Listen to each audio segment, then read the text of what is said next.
If you haven't heard about Anchor, it is the easiest way to make a podcast. Let me explain. Lawful Stupid just jumped over. First of all, it's free, and we love that. Secondly, there's creation tools that allow you to record and edit your podcast right from your phone or computer, wherever you're at, on the go. Anchor will also distribute your podcast for you. There are a lot of other vendors out there, a lot of platforms that they will make sure your podcast gets to, so it can be heard on Spotify, Apple Podcasts, and many more. And you can make money from your podcast with zero minimum listenership. It's everything you need to make a podcast all in one place. So download the free Anchor app or go to anchor.fm to get started. If you were a bird and you were flying on the eastern coast of Zealand toward its northern end, toward an island that stands alone, and as you came down through the clouds, you would see in a large, lush green field a monstrous tower, smooth on all sides, that stretched high into the clouds.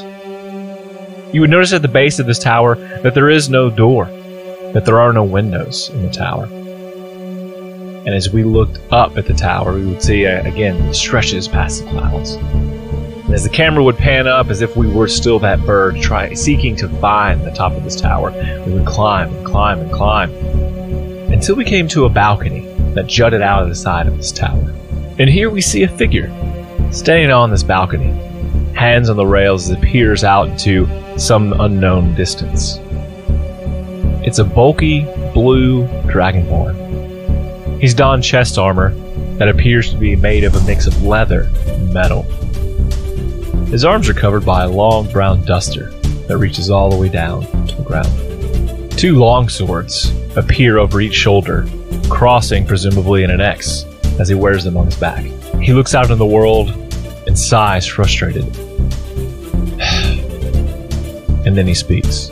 Will they ever be able to find us? With no one else around, he seems to be talking to himself. And he speaks again. But this time, his voice is different. Yes, they will. The trick will be getting them the information without the KNG knowing. It needs to be sooner than later, don't you think? Yes, Riz, my old friend. It will be fine. Yes, that's all well and good, but the sleepers are waking in much larger numbers than they ever have before. You do have a point there. What shall we do then? Whatever it takes. But it's got to be these three. I know, old friend. What's strange is that he would awaken our three oldest friends. But perhaps he knows that they too will get the job done. The only matter left to decide is who they'll get the job done for. The Dragonborn stands up tall, straightens his duster, turns around, and walks back into the turret. He walks to the back of the room, where a table is pushed against the wall. Many maps decorate the wall as well above the table. And there are many scrap pieces of machinery, cogs, and wheels that litter the table. Riz begins to pick up several different pieces from this table and quickly puts together a small device. He presses a button on this device. The machine begins to whir, a light switches on, and an image is projected onto the wall in front of him. And in this projection, we see a few scenes. First, we see an image of Lucian traveling through Taggart as he makes his way to the orphanage as he used to, giving candy and different gifts to the children there. And the image shifts as we now see a different version of Lucian, a stronger version of Lucian who's training with Breeze day in and day out. And the image shifts again. We see an image of Miss B pulling the boys along while their feet are sopping wet as they make their way north to the mountain to find the first artifact on the first mission they were given. And it changes again. And we see her having interesting conversation with Dean and training with her familiar, Summer. The image shifts again. This time we see William teaching a classroom full of students, unsure about what that is, but doing so confidently. And the image shifts one more time. But this time William seems distressed as a faint image of Eshi is out next to him as they talk back and forth concerned. And then the light switches off. Riz seems pleased that this device is working as it should, and he sets this device down on the table, next to many other similar looking devices. He holds his hand out over the devices, and his hand begins to glow. As he does, many of the cogs and wheels begin to turn in these other devices, as they all click on. The mass of seemingly unorganized pieces begin to form into tiny, individual, 8-legged mechanical spiders. And Riz gives one command. Go. And as if on cue, the first spider takes off, and trailing behind it are 5, 10, 15, 20, maybe more, as they trail down the table's leg, across the floor, out to the balcony, down the tower, and out into the world. Well, this is the last batch of them. It'll have to be this or nothing. I think you worry too much. Perhaps we'll also combine your spiders with my mind control abilities, though they'll be weak, and that should work. Do you think that they'll come to us? Do you think that they'll know what to do? If I know my old comrades, yes, they will.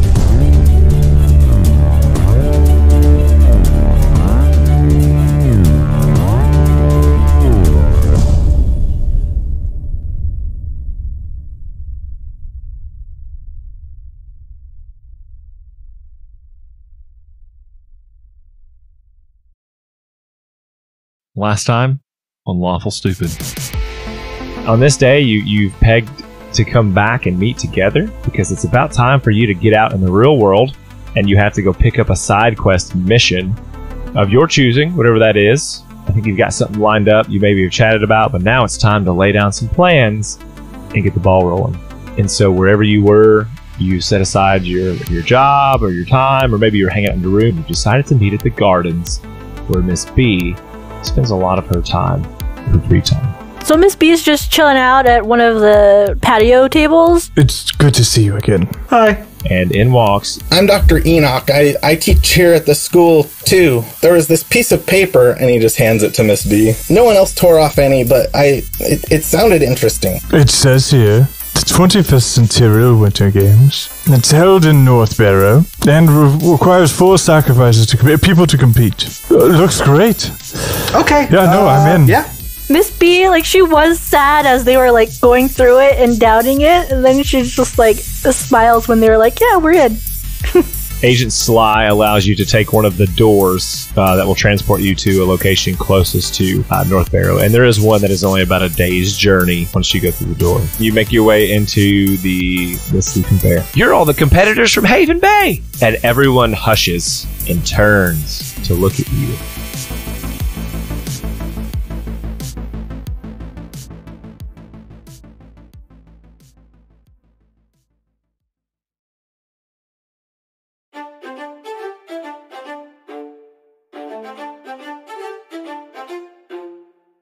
Everyone peers at you from the Sleeping Bear Inn. No mugs are up. They're all on the table, eyes wide open, intent set on you for some reason as the boy looks around the room, down to his book, and up at you all and says, come with me. And everyone begins to whisper back and forth. You can hear things like, where are they from? And they don't seem like challengers. Why have I never heard of them? As you make your way out of the Sleeping Bear. Or do you? 1 large order of bear, please. I don't know, I leave. Well, serve bear here. Okay. Misleading name. I'm more curious about why a child needs me to follow them. I'll go follow out of concern. Oh, see, I always put children in these spots because I know that Miss B is going to follow no matter what. This child leads you off a cliff. I'm going to follow because it's a child. I just don't want to be in this inn anymore because everybody just... What is it? There's a horror movie. Can't think of it. We're gonna sit here Anyway. and on that. They stared. Okay. It's not the Valley of the Dolls. It's the. That sounds scary enough. I don't like it. It's like where like everybody's like an alien and they go. You know Mars Attacks. No, it's kind of like Mars Attacks. And so, all right. Well, aliens, I wish we could do anything the aliens else. Stare at you as you leave, and they all go. I hate everything. Not sure yeah, you head out. A child, but okay. I think Donald Sutherland was in it. Hold on a second. And he just takes you right outside, and he stops. You almost run into him, maybe, because he stops so abruptly. And he turns, and he goes, "What are you guys thinking?"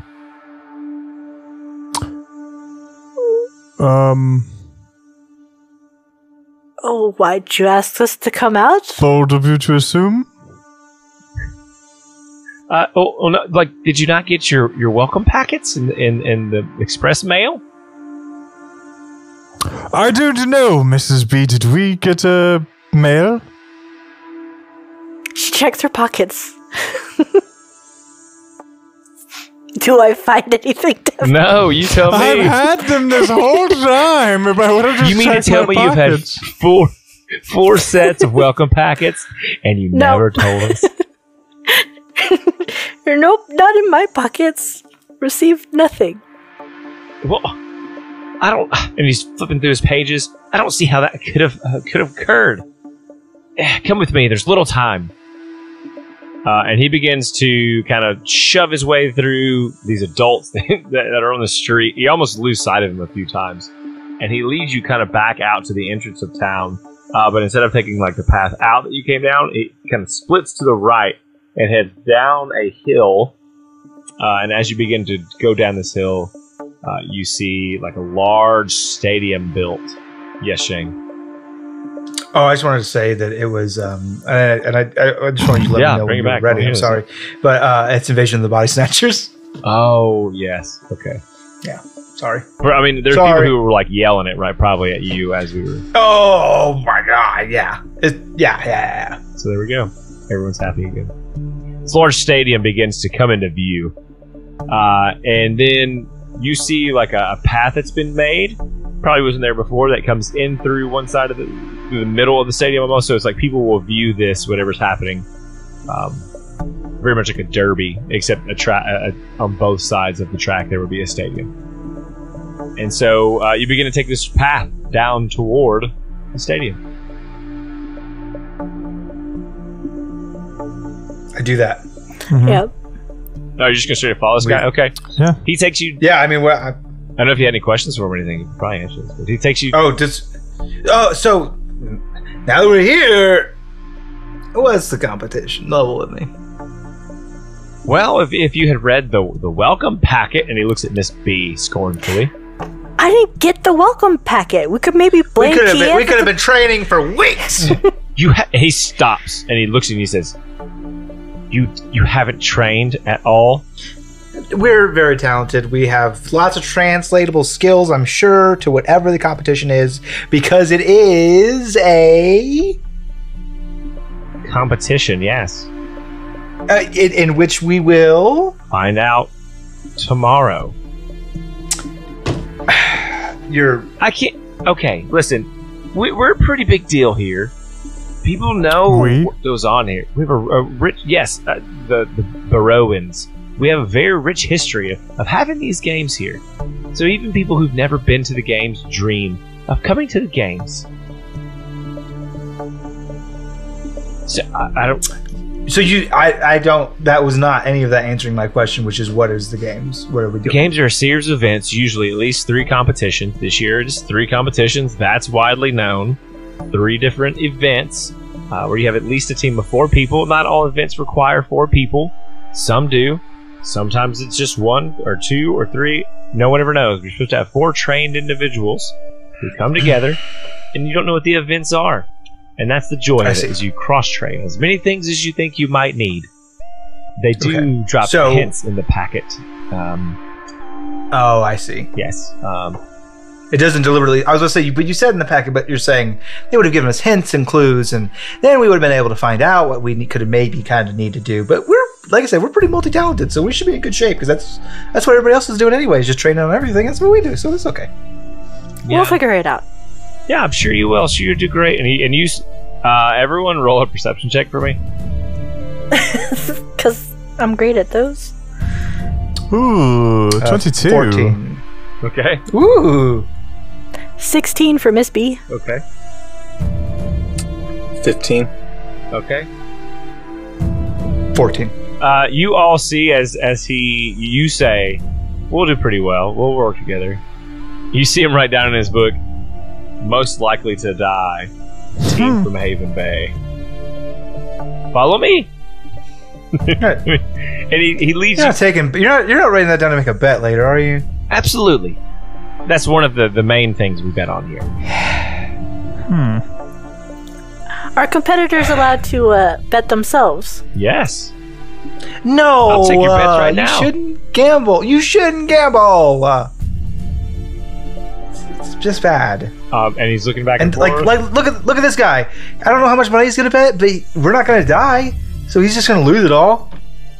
Then where's he gonna be? I mean, this guy has no clue who your DM is, does he? Everyone does.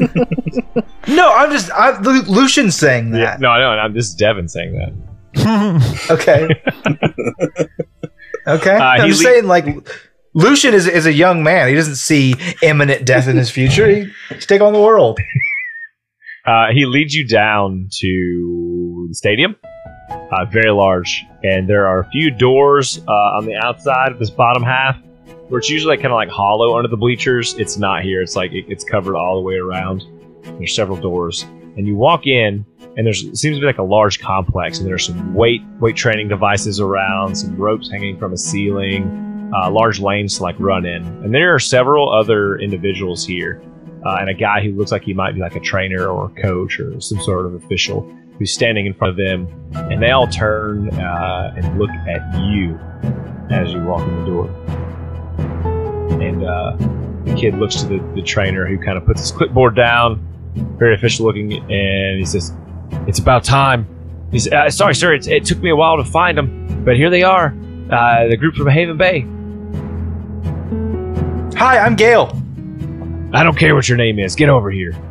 My cape is billowing in the non-existent wind. I am shaking the tied end of my head silk aggressively. I am not going to flap the winds of those capes.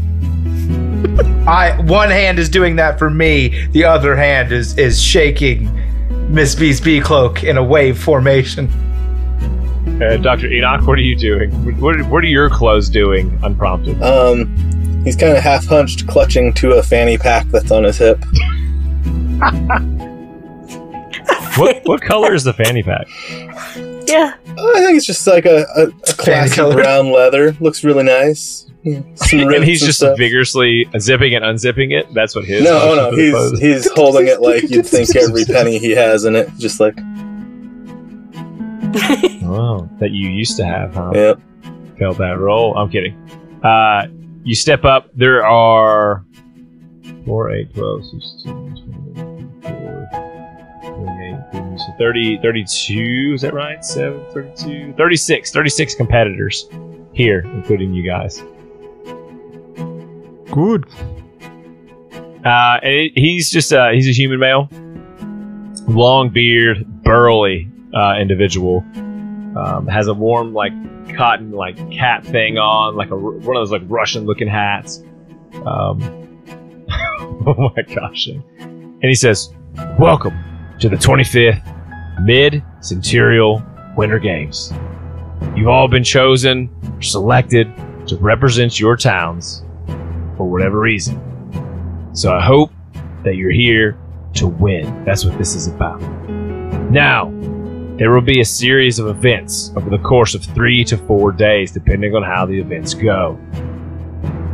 Event number 1 will require 1 to 4 individuals. You choose. Event number 2 will require 4 individuals. And you hear other people beginning to like murmur between themselves. Hush up, everyone. He says, I'm talking. you're listening.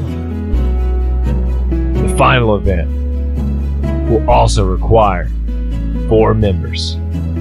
Unless your other teammates died, you can use 2 or 3 or 1. Whatever you got, but as many as you can have to participate. Event number 1 will be the steed race. We've specially bred these rhinos with giant's blood and bison to make a conglomerate of this creature that is almost impossible to ride. And you will ride them bareback on a track. First team around wins. Event number 2, the Ice Tower.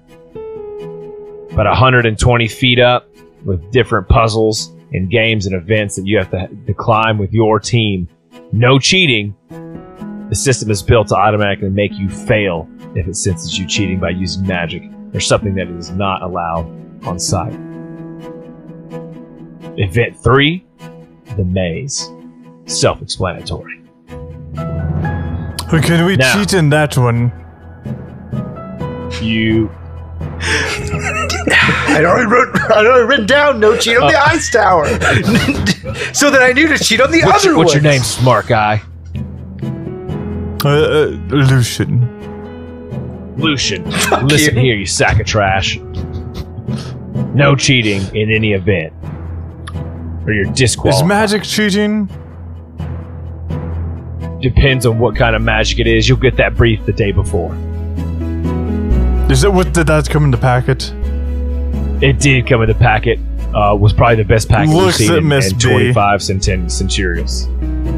She mouths like, I did not get any packets. All right. Anyways, are there any questions?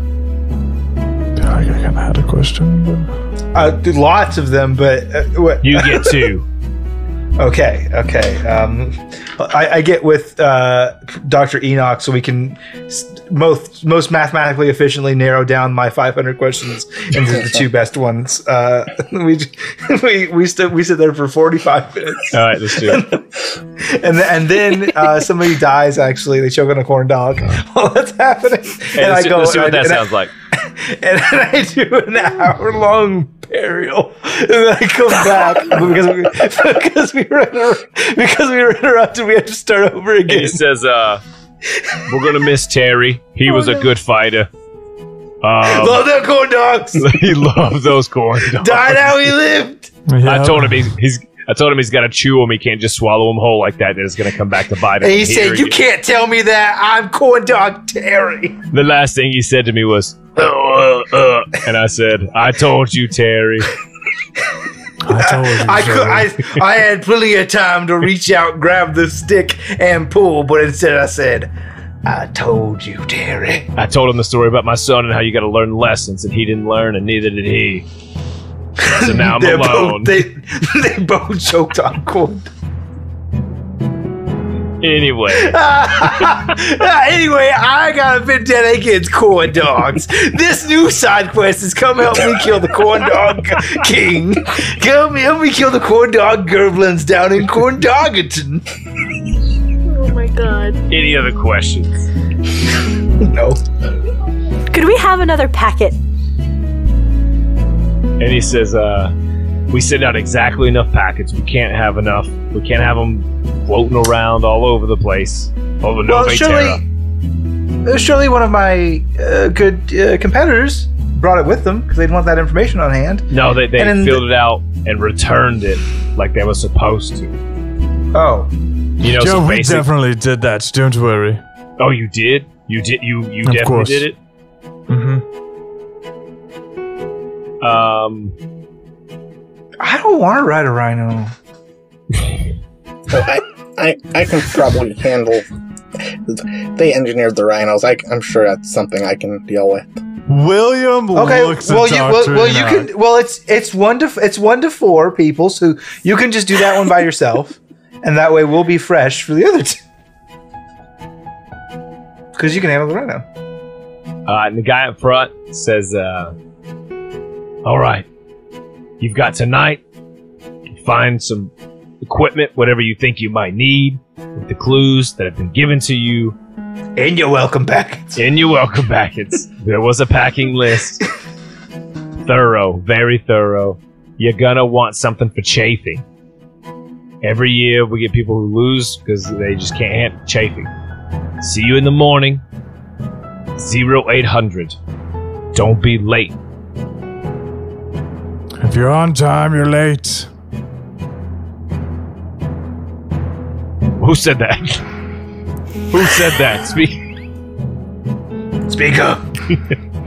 This guy. This guy gets it. Say that in my good ear. Where are you from? But Fuckington. Fuck you. Get fucked. Lucius puts him on the bird. Throws rocks at him, leaves. I'm a punk. I'm a delinquent now. Cobra Kai. Do or die. Rock. Prestidigitate that mustache back on his face, please. And now I'm a proper gentleman. A true warrior. Anyways, see you tomorrow. Scram. We just meet back here, right? Yes. You said, oh, I give him a thumbs up. 0800. Mm-hmm. Great. With all of our materials meticulously lined out into the packet. Yeah, no, just kind of whatever you think. We don't have any specific And requirements. no cheating whatsoever. No cheating whatsoever. Whatever you think you might need. Lucian's going to lean over to Miss B and he's going to whisper, they keep saying 800. I don't think the clocks go that high. I don't think they go that high either. It's like 12. Wait till time by sundial. It's like 12 max. I don't know what time we're supposed to be. We'll figure it out. Will looks like he knows. What? Maybe Dr. Enoch knows better. He maths better than us. Oh, last thing. The shop that has all the supplies you can buy is called, simple enough, Supply Depot. It's about 4 places down from the Sleeping Bear. Have a good day. Thank you. He turns. You have a good day. Now you have a good day. You have a better one. Okay. And the small child that had come to find you earlier says, okay, you guys better get out of here. 08. Be here in the morning.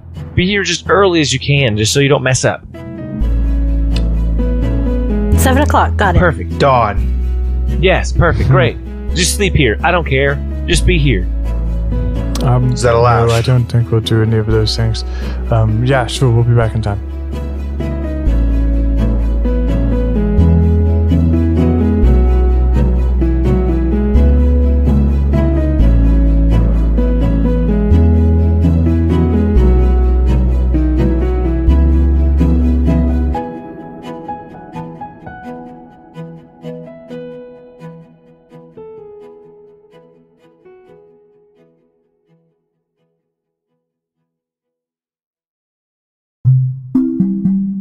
Are you someone who likes coffee, candles, dice, and dice-adjacent goods? Oh yeah? Well, we've got something for you. We have some great sponsors that want to make sure you are never in short supply. We Lawful Stupid want to help cut you a deal to get those goods and support some local business. Check out lawfulstupid.org/affiliations to see everyone pumping out great products and how to get great deals and discounts on those items. Just to name a few we work with: Cantrip Candles, Bound Familiar Coffee, and Critical Dice, among others. Head on over to lawfulstupid.org/affiliations or click the link in the description to get more info.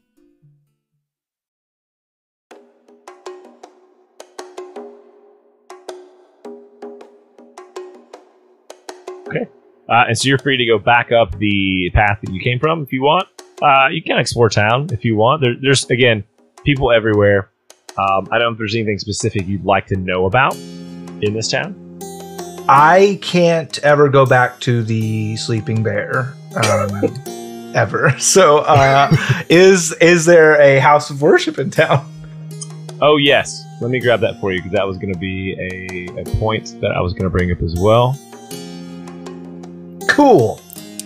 While we're all walking back towards town, and I imagine the other teams are also walking back towards town, and the streets get busy again. I'm just going to sabotage them. I'm just going to be poisoning them all.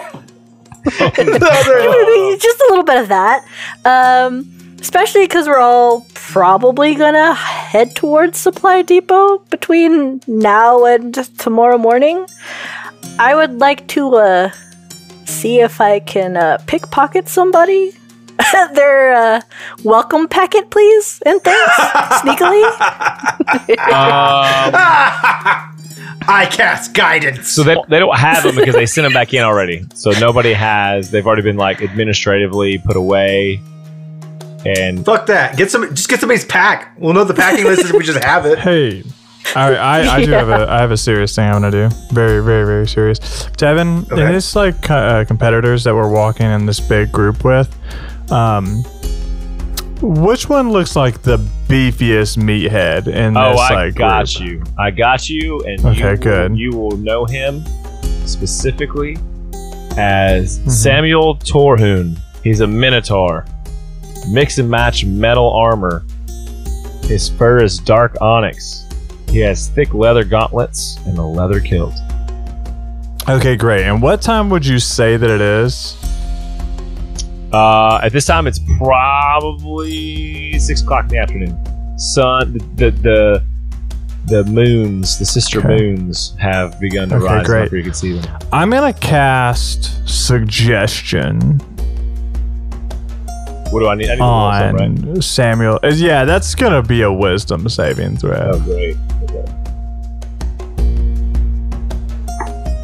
Yeah, he fails. Oh, great. So I'm just gonna whisper this simple command: leave town. And so for the next 8 hours, he has to leave town and just go. And then what are the constraints on that?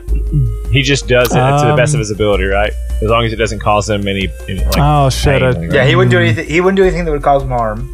Yeah, wouldn't do anything that cause him harm. I actually want to say leave town and walk north. Okay. Problem is North Barrow. That'll be the thing you tell him. Okay, we'll see how it plays out. It may work out in your favor. It may not. We'll see. Well, he can walk north for up to 8 hours, or until he can't walk north anymore. Okay. Or dies, or something like that. Walk north. Okay. All right. So he like leaves. One down. I thought you were gonna go, hey man, you should start a fucking fight tonight. Everybody except for the team from New Haven thinks you fucking suck. And so if you guys, and then about the temple in town. So kind of right in the center, there's a large fountain, and at that fountain there's an even larger statue. It's about 15 feet tall, of this turtle artificer, who you know to be the servant of Pagoma, like the chosen warrior. So this is one of the immortal 6 that is out right outside the temple. That's a turtle that has like a trident in his hand. And that's whose champion? Pagoma, who's Pagoma. the blue element. It's like the elemental of water and speed. I'm gonna reach into my priest pack, which has a little trinket in it for each of the 6 deities. 6, right? I'm not making that up. Yeah, each of the because the immortals. Okay, so each of the 6 deities, he has a little trinket on a like a rope. So this is just like a bottle of water to honor Pagoma, and he just ties that around his neck as he walks into town. Yeah. Okay. I dig it. And then if you wanted to go shops or anything, if there's anything of basic stuff you think you might want. Still looking for a house of worship. Oh, that's where. As I was saying, that's where you're at. So that's where the statue's right outside the house of the worship there. Oh, okay. If you go in there, Hey, check it out. Hey team, it's me, your boy, Lucian. Hey, what are you guys doing? probably going to go shopping for supplies so that we're prepared to ride a rhino. Is there anything you think we need? Probably a rope. Yeah, what's the plan for this rhino?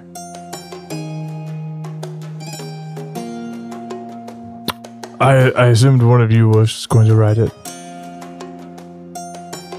Yeah, Enoch's going to do this super sketch. Oh, sorry, Shane. Like, looks back and forth at both people and kind of unzips his fanny pack and he's like, I've got it covered. I've got my formula with me. It'll be okay. Can you give me any more details?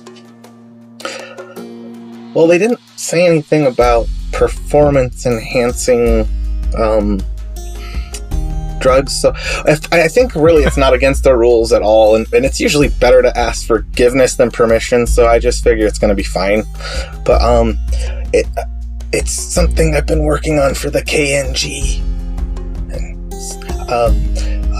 helps, just make people a little stronger and more resilient kind of thing. It's hush though. It's not ready for... Can anybody either control or speak to aminals with magics? No. No, not a thing I can do. Well... yeah, I can, actually.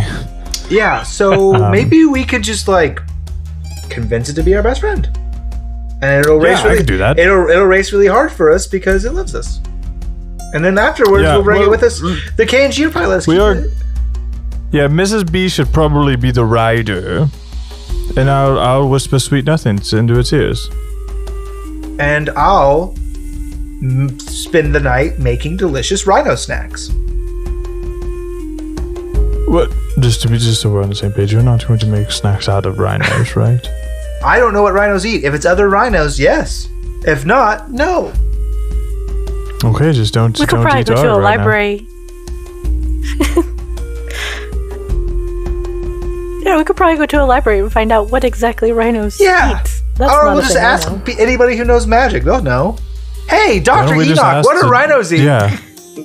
Well, typically rhinos are mostly herbivores and eat shrubs, but you have to remember they did say that this is kind of a spliced genetic monstrosity that they've created, so that might not really hold any water. It probably eats, if it's a bunch of different monsters, it probably eats a little bit of everything, right? That's a fair I'll just make it some of my favorites, and it can have what it wants. They have different food group choices. It should be perfectly fine. Some grains, some sugars, leafy, I'm going to heavily feature greens, bananas. Did they say how big I think rhinos like bananas. these rhinos are? Like if we're riding two to a rhino? I imagine it said 1 to 4 participants, so I think 4 of us can fit on a rhino. Okay. They did say it was spliced with a giant. They said they gave it giant's All right. blood. I can make the snacks out of giant's blood. If we get some of its blood, that could be very useful. Yeah, blood is lives. Blood is lives. I need a t-shirt that says that. Hashtag Lawful Season. That's from hashtag Dracula from Netflix. Yeah. Oh, shoot. Hashtag I haven't seen that yet, so I'm way behind. It's super really good. good. You should. It's really good. You should watch it. 3 hours. William's going to go back and go to sleep. Just getting its blood is not cheating. They didn't say we couldn't do that. It's not like we're trying to kill somebody's rhino. That's true. That's fair. It's not like we're not either. So It's not like we're not. You guys don't think that if I drink the elephant's blood that I'll get really strong, do you? yeah, probably. What if I drink a giant's blood? Is that just how it It'll be works? giant where it counts. Well, in my muscles? Yeah. Yeah. Of course. That's where it would count for the race. Are you saying that you're open to experimentation? No. I'm No. very flattered. There's no. Miss B said that anytime a man asks me that, I should say no. Yeah. That's why I only ever do Especially it to if they can myself. only show you in their room. Yeah. we had a big conversation after she tried to invite me to her room about what. I had to like explain it over. That's not what I was meaning at all. Yeah, but we had to set a lot of background information first because I didn't really understand the birds and the Miss Bees, and I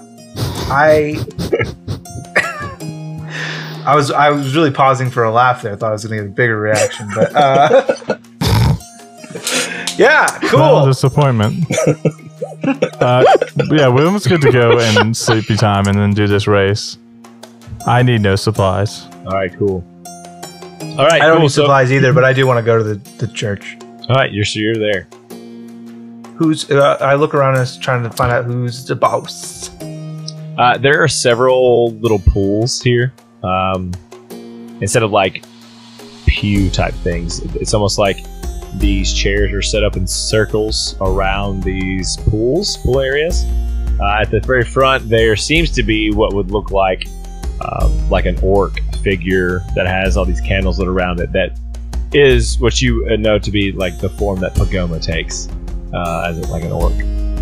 And there is also an orc who is in some blue robes at the front. Seems to be flipping through some looking through scrolls of some kind. I'm gonna kind of make my way to him as I get to like the pool of water that's closest to him.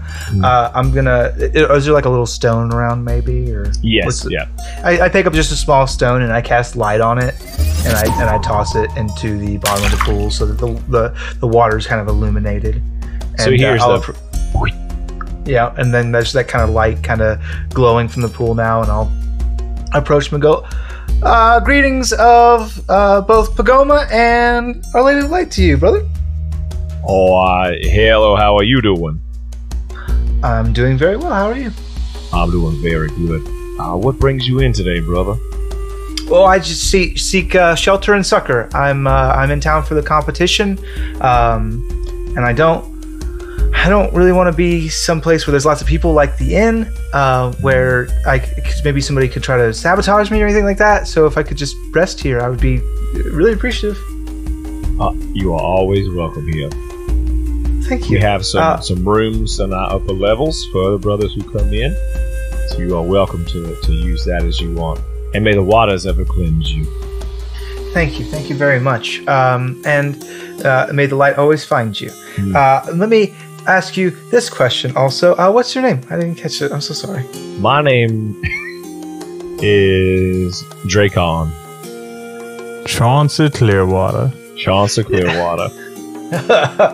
Dracon, it's very good to meet you. I'm Gale. I'm Gale. And would it be too much trouble? I don't know if they'd be interested or not, but I'm here with my team of competitors. Do you have room for them as well? Oh, absolutely. It would be our distinct pleasure to be able to host a team of the Centurial Games. Well, thank you. And I don't know anything about it. Do you got any pro tips? Did you get the welcome packet? Here's the thing. My teammate got the welcome packet. She really dropped the ball on this one. She just mailed it right back in, didn't even look at it. I don't think she even filled anything out, honestly. And so return to sender. We're all honestly very worried that that they're going to find out and disqualify us before the first event, even. But until then. Oh well, what I can tell you, and he looks around. He's not supposed to tell you.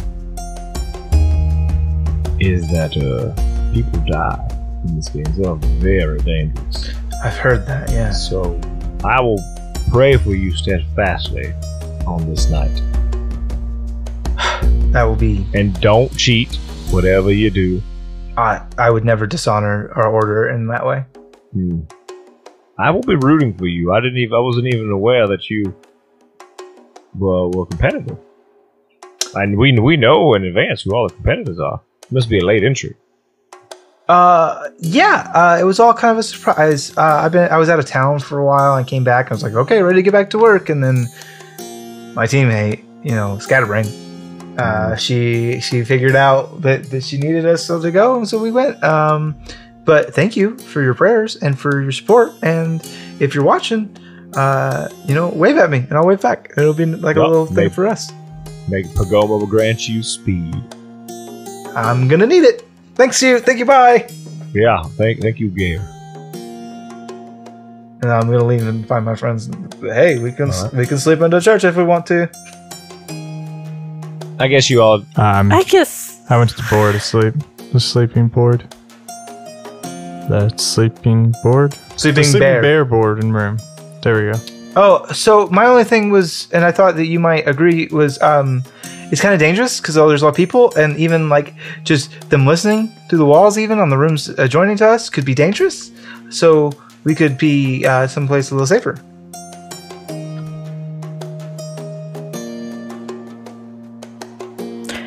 Sure, we can sleep in the church. It's fine. If it will make you happier. Oh, you don't have to. Not at all. I can sleep in the church for myself, and I'll just meet you in the morning if you want me to. Ideally, we would all sleep around the same area in case somebody accidentally sleeps in. One of the rest of us can keep the other accountable. That's smart. All right. It's worth noting that the church has water beds. Of course it does. It would be foolish if they didn't. Temperature controlled water beds. You sleep well. You sleep very well. The murmur of people is low here. Nobody's hanging out in the churches unless they have a good reason to be. You've gotten supplied, as far as I can tell. And you meet back up in the morning, belly of the stadium. And the man who was there yesterday says, "All right, everybody, listen up. You're going to get introduced by Madam Venta Canaris. Once you get introduced, people will cheer for you, blah, blah, blah. The steeds will come up. You'll each get one. Who's competing?" And he looks at everybody, but he's kind of like by team, wants to know who's competing. New Haven, who you got? Entire team. All 4. 4 of 4 competing. Got it. And you'll notice, like other teams, no one else has 4 people. Most people are only doing 1 or 2. Did we get picked first? No. No, I'm saying like, did we have to tell them first, or could we have listened to be like 1, 1, 1, 2? Be like, we don't need to do 4. Let's roll a D10 for me. Anyone, whoever wants that, just one person. Shay. It's on the way. Oh, never mind. I don't have any dice on me physically. It's chicken with dice. Dwayne, tell me what you got. Here, I'll roll it. 4. Okay, you're the 4th team, so you hear 1, 2, 1 is what you hear before you. That's how many people are competing in each team. So that tells me we probably would know that we don't need to send all 4, and maybe it's disadvantageous for us to do so. Maybe we do 2? Who's our 2? Of course, Dr. Enoch. He's got this. So it's just who wants to like hold Dr. Enoch's giant nuts while he does this by himself. I'll do it. Me and Enoch. Let's go. No, I was gonna. William's got magic. Yeah, William should. Yeah, it should definitely be William. Yeah. Yes. Why did you wait for me to volunteer? Yes, please go. Okay. I was support. So you two raise your hands. What you also see is that the Minotaur has made his way back here, but he is glaring at William. Hard. I wave at him. And so, hello. So he's already got a fan. How lovely. Endure that level of exhaustion. You hear the crowd above you roaring. It is so loud. As you traveled down, you kind of traveled on a separate path that you had been told about, because everybody that is coming to watch the show is on that main path. And suddenly you hear like fireworks. Boom, boom, boom. And the crowd kind of grows quiet. And the guy up front says, "All right, everyone step up on this platform." And so everyone moves to this large platform that's obviously going to be moving up onto a stage. And it does. It moves up into the center of this arena, almost like the floor moves back. But you don't see any like openings or screws or levers or anything. It's just like the earth is peeling back itself.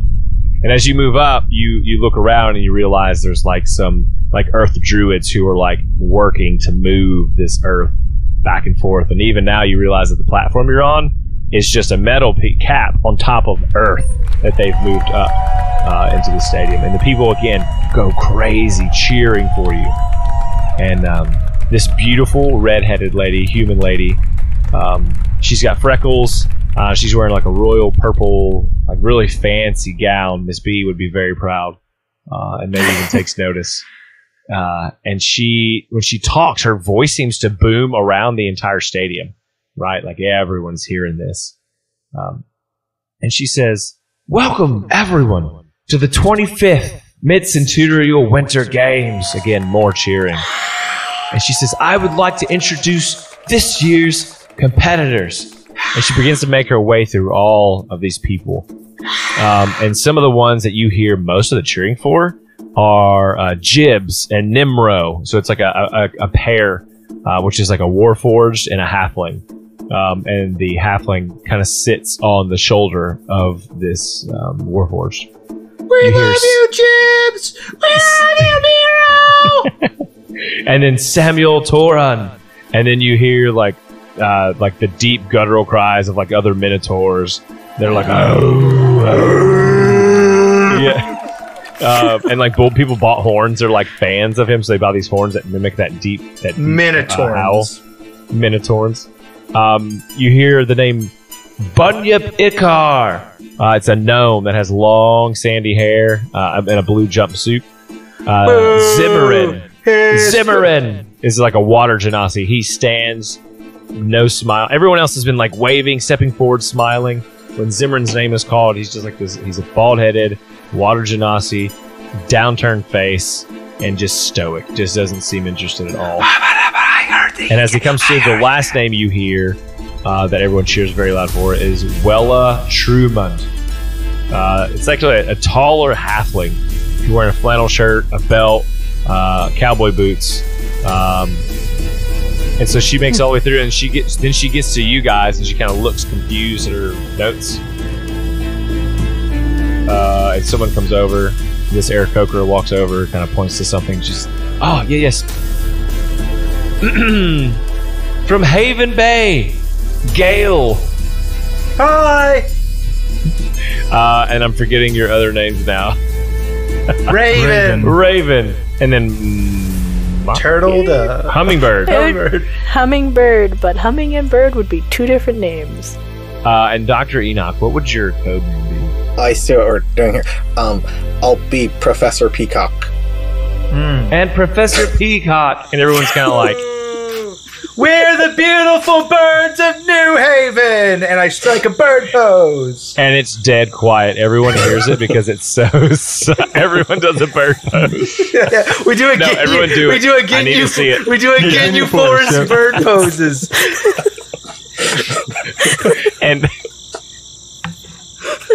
And then like the audio like kind of breaks. And anyone out there can draw, please. And she says, yes, good show. Anyways, it's time for the first match. And you see if you look left and right, you're looking where these paths lead out of the stadium. And there are like these floating balloons tied by strings down to the earth, different colors.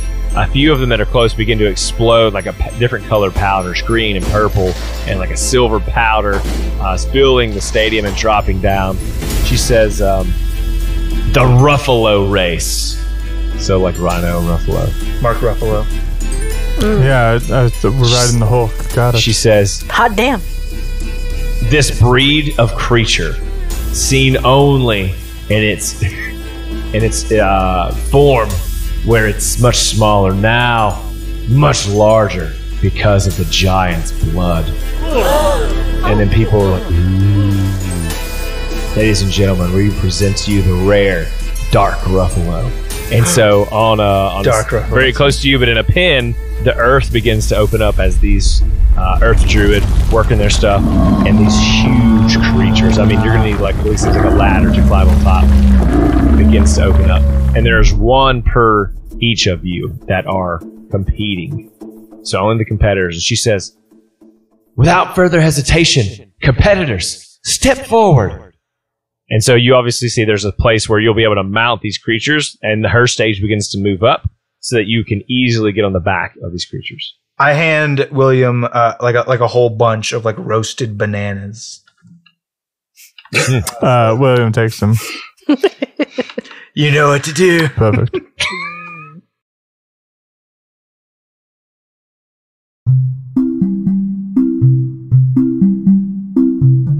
One thing we love at Lawful Stupid, among the other things we love at Lawful Stupid, is spreading the word about your business. Or maybe you want to tell your sweet, sweet grandma that you love her for the world to hear. We want to give you that chance. If you're a business and want to get your services on the air, or just want to tell a loved one a personal message, head on over to lawfulstupid.org/message in a bottle. There you can take around 250 words to say what you want. Business ads are $20. Personal ads are $10. Tell the world what you have to hear with Lawful Stupid's Message in a Bottle.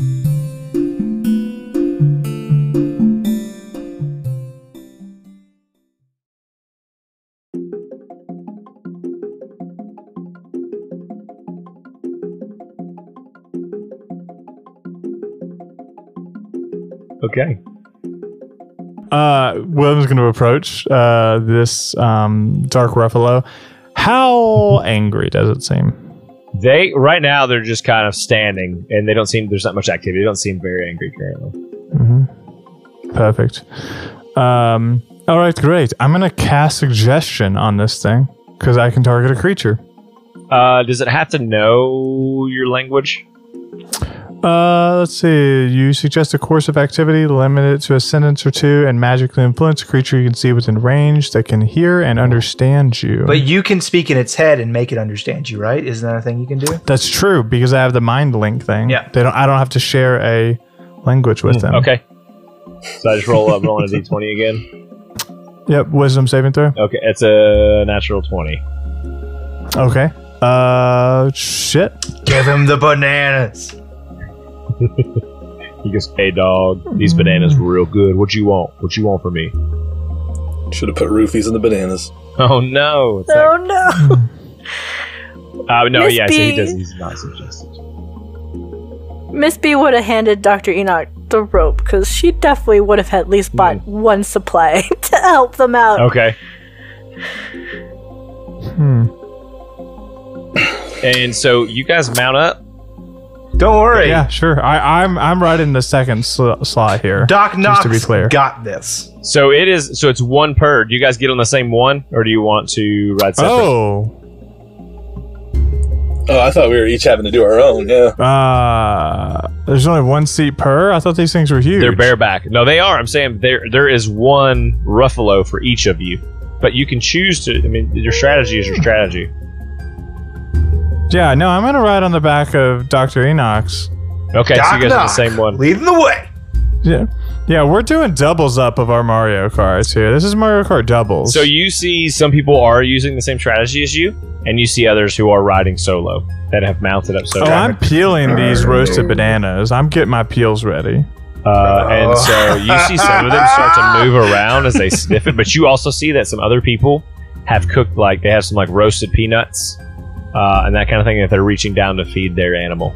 Like Fools. Peanuts are a rookie mistake. Yeah. I will use Mage Hand. Oh, we're going to need him in a second. I will use Mage Hand to feed our Ruffalo these roasted bananas, but I will keep the peels for my use later. I know what you're about to do. All right, so yeah, you do that, and they eat them, and that's good. And then Madam, you tell me how much they like it. Canaris says, "Is everyone ready?" Devin, you tell me how much that dark Ruffalo liked the bananas. Hey, it's important. I asked the dark Ruffalo in his mind. Was it tasty? And he rolls an 18 and says, "Got any more?" If you win, I will give you as many as you want. He's pissed now. He's bucking everywhere. He's fucking everywhere, Devin Cost. We heard him. Yeah. He says, He's fucking everywhere. This is not I'll gonna win. die. I'll win.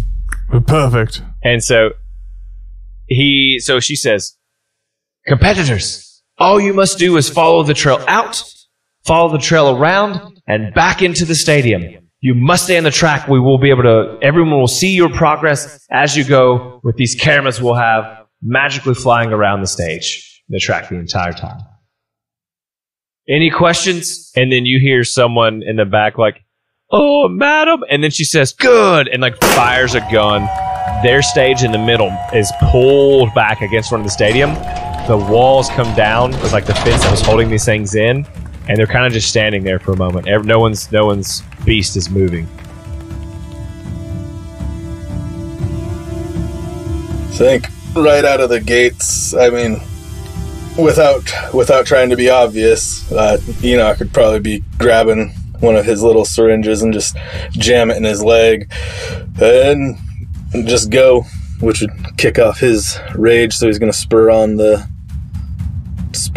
rhino and try and giddy it up. Roll a d20 for me. Just flat d20? Yep. You're doing a chemical Dr. Jekyll, Mr. Hyde, barbarian rage flavor. Is that what I'm picking up? Oh, That's what it sounds like. he's only barbarian, and that's a 12. Delicious. All right. You won my roll versus anyone else who might go first. You kick. William, roll a strength check for me.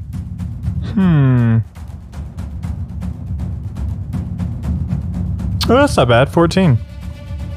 Okay, yeah, you're good. So you feel this thing kick up, and it is definitely like faster than you thought it might be, but you're able to hang on to. And I don't know how this is working, but I imagine that Dr. Enoch has put this rope around this thing's neck, and I don't know if you're doing like shoulder hold on to, or are you doing like wrap around waist, or are you just like hanging onto the fur that this thing has? Oh, I'm hanging on the back of the dock. Left hand on the back of the dock. Right hand is ready for banana throwing.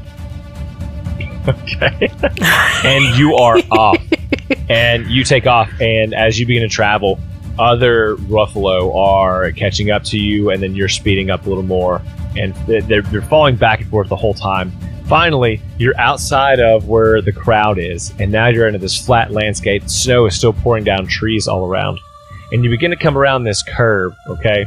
And about that time, Cimarron, the water genasi, has come in front of you, and also on your right, the Minotaur. But the Minotaur is not hanging on very well at all. And as he passes Cimarron, the water genasi, Cimarron moves over, hits the Minotaur, causing at that moment where it's very slick, that steed to begin to slip and slide toward a cliff.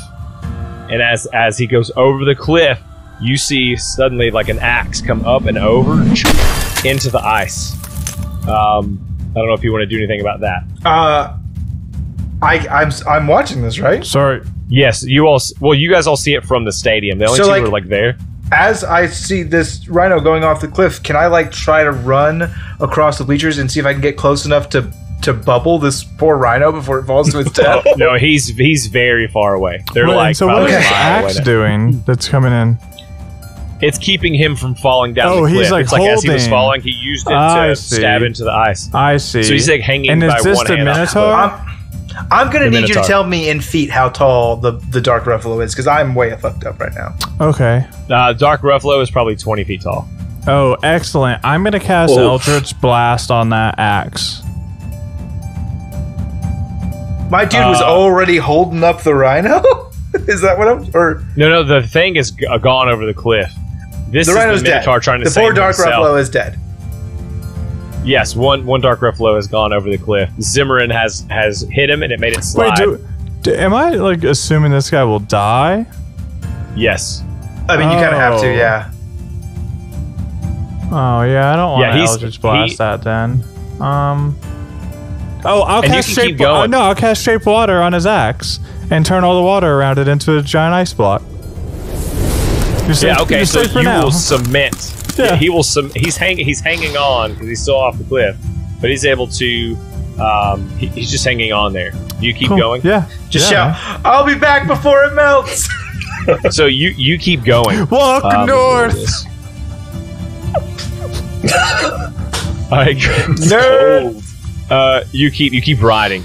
Zimmerman is well ahead of you, and also Wella Trumunda has managed to come up neck and neck, and you guys are kind of back and forth. Wait, hold on. This guy's neck and neck with us? Well, no, Wella is the halfling. Yeah, Zimmerman, okay, good. the water. I want to put a banana in front of that person with my mage hand. Okay, you do that. Your banana peel is how do we play it? All right, hold on. roll a. It's gonna be like a dex. Roll a slip roll for me, please. Like a. It's gonna be a saving throw. It's gonna be like a DC 5 dex save. I rolled I'll do that. An 11. All right, so Whatever that means. 11 means it hits the banana peel, and but it doesn't like slip, but its foot falls under its other, like its front foot, and causes it to stumble a little bit, dropping it back. And now you're ahead, so you're in second place. Zimmerman is still far ahead of you. After some time riding, you're kind of getting a groove with how this thing handles this Dark Ruffalo. Mm-hmm. Ahead, you see that there is what looks like a cliff, sheer drop left and right. It opens up, but you begin to see these tiny specks of like little land between your part of the gorge, the chasm, and the very far other side. It looks like it's about a quarter mile away. So there's like all these little spotted columns between you and the other side. And you notice that Zimmerman has stopped on his steed, and he's looking out at this thing. As you come up, you realize on your side there are 5 chests, or excuse me, 6 chests that are unopened right next to where this cliff stops and begins to have all the little points, you know.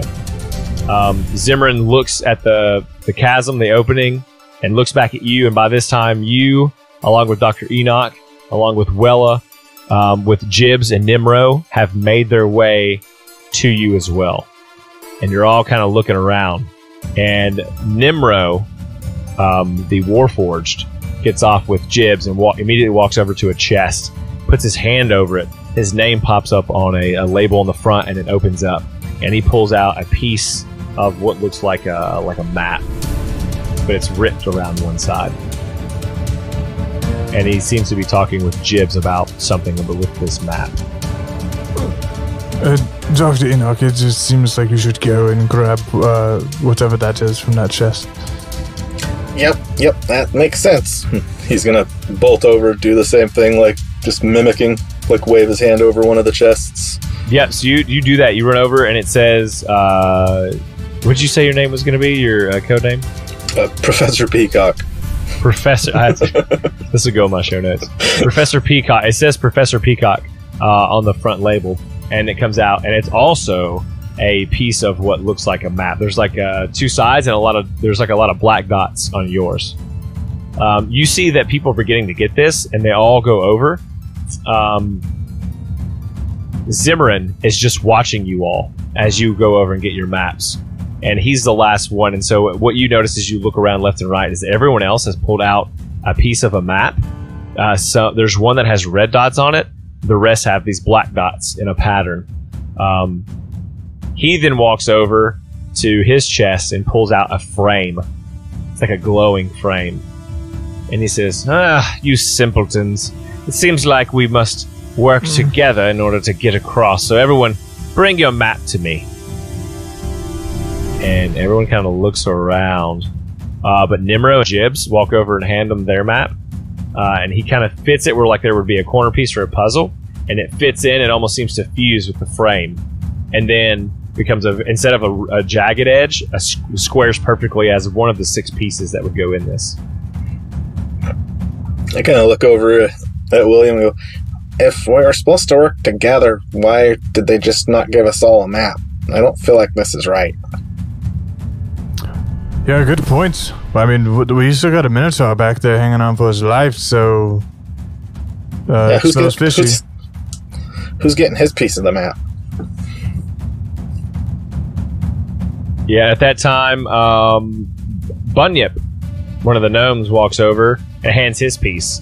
And it's the second piece that's gone in. And now it's you realize now that this map, the black dots are all of the different spots that are out in the middle that you have to jump to. And you realize the person with the red has like the key. It's going to be like the overlay for the ones you have to jump on. So everyone begins to take theirs over. Am I able to like eyeball our piece with where the others are and kind of figure it without putting it in? Or no, because you only have 1/6 of that puzzle, and you have black dots on yours. They don't give you the answers. Yours only has where the columns actually are, but not which ones to jump on.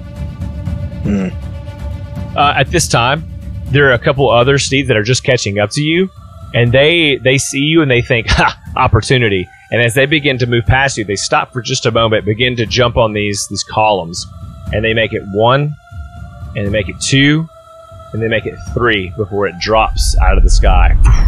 So not that one. And then it comes back up. Oh no, they're dead. Miss B looks at Lucian. He's just mouth agape.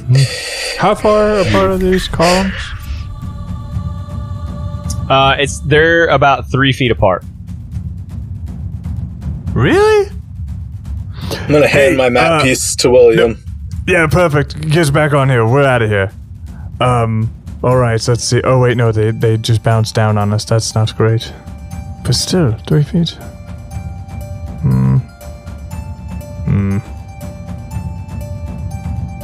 So everyone's kind of looking at you like, hey, are you going to give us your piece? We need your piece.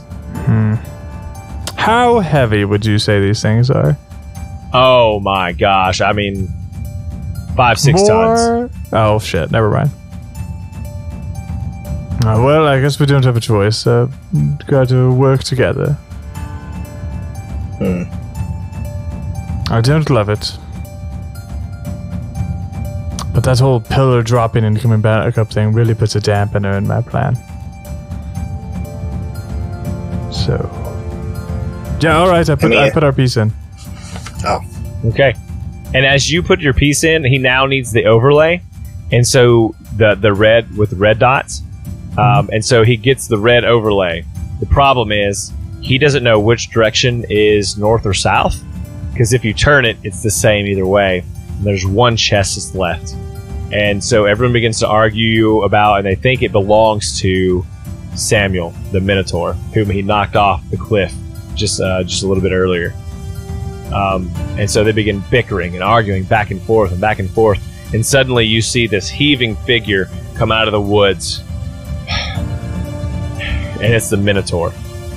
And he's angry, right? Hey, remember that time I saved your life?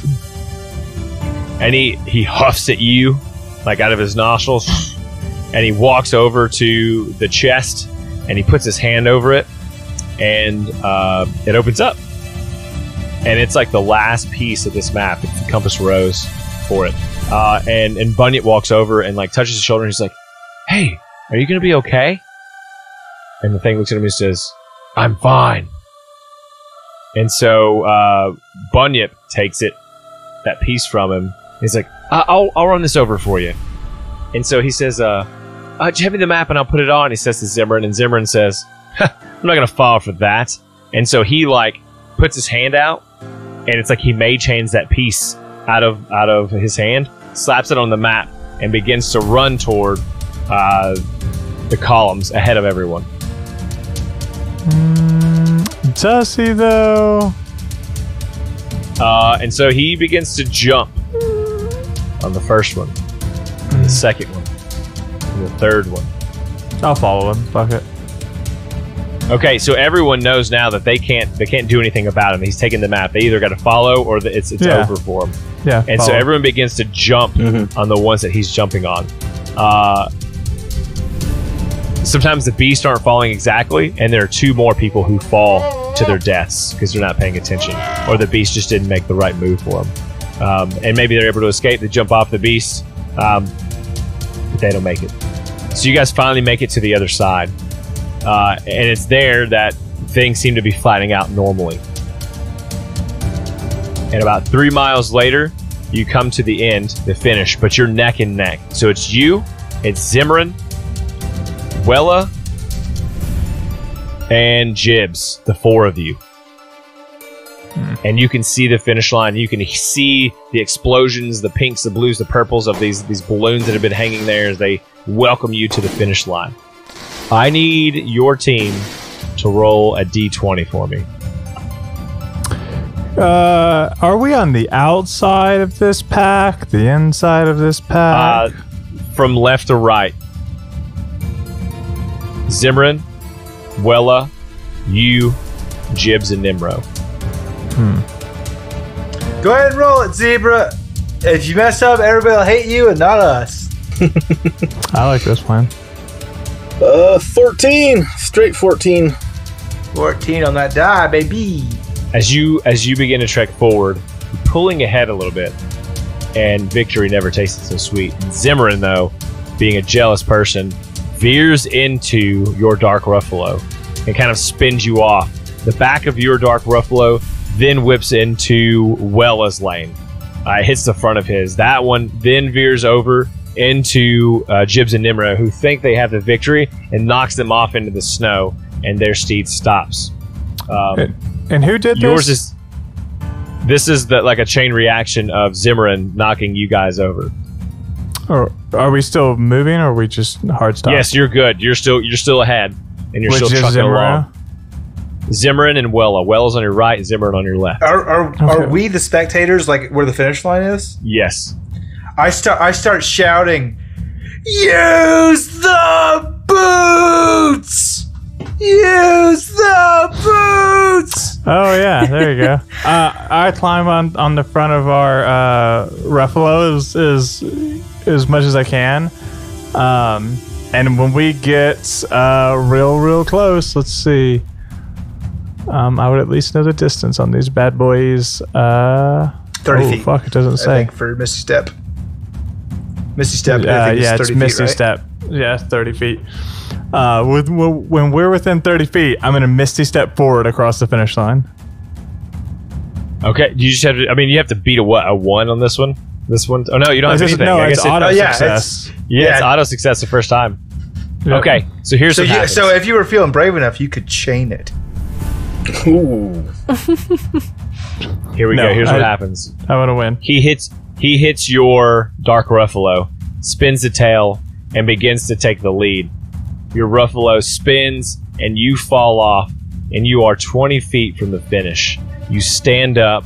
He looks back at you and smirks. And then I look back at him and smirk. You smile as you. What do you? What do you make a move or do something? I want to step on your toes. No, go ahead. Let's hear it. I think you would have to out. I think you would have to jump up and spin backwards and like flip the bird. That way, that when the teleport takes it and puts you 30 feet backwards, you're just in front of him. Or you can just shrug, or you can do. It doesn't have to be the bird. You can do whatever you want with it, but just like, oops. So whatever face he made, where he was looking back and smirking, I'm gonna do the same thing. So I just appear across the finish line, smirking at him. Yeah. So he sees you guys fall and roll off. You recover well. He makes a face at you.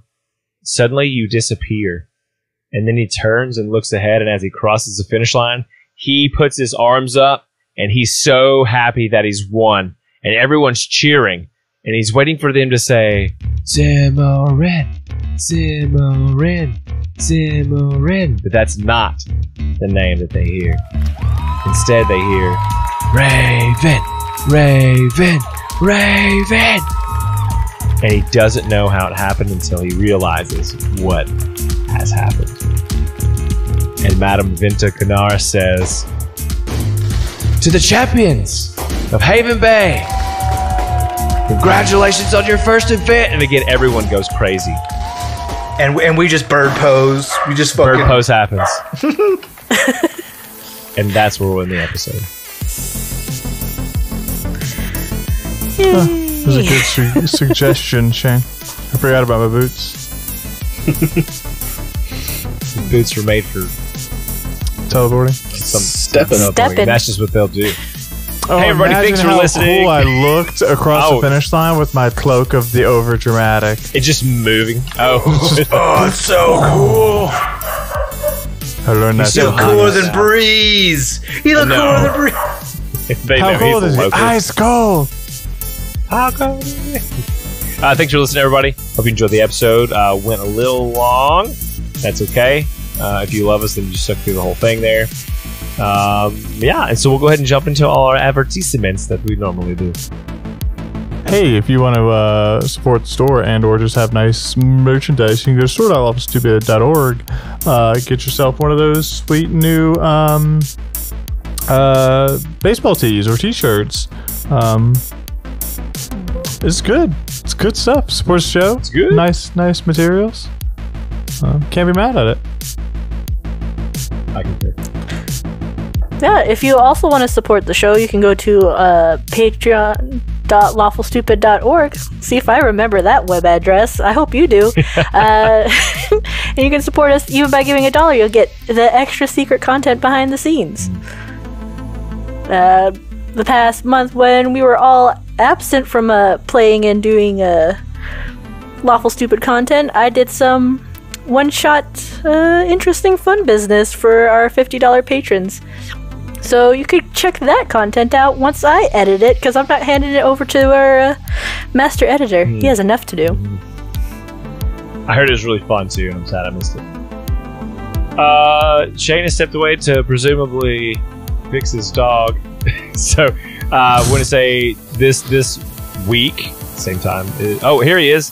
Hey Shane, talk to us about Child's Play Charity. My dogs are fixed as fuck, boy. Hey, except actually Oberon, he's still got his testes. Because he's a corgi, and there's no way that another corgi in the world can ever be a bad thing. Hey, because even if it's like whether that's anything else, half corgi is half fucking awesome. So Min-Max Mankind, dude, you gotta talk about it because it's cool. And Child's Play Charity, they're so neat. We love them so much. Check out the link in the description for a video about Child's Play Charity and all the great things they do, because they can do it better than I can. It's really good. I rolled 16. What'd you roll?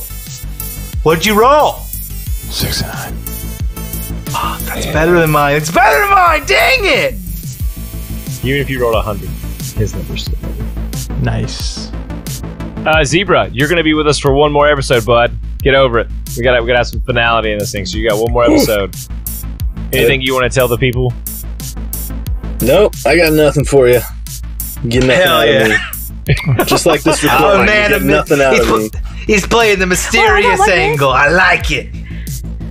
Yeah, you can ask him for like DM advice. It's pretty neat. It's really helpful. Oh yeah. As a kind of first time DM, getting some words from him when I was like, I don't know what I'm doing, was really helpful. Oh yeah, I will give you my opinion anytime that you need it. So that is 100% true.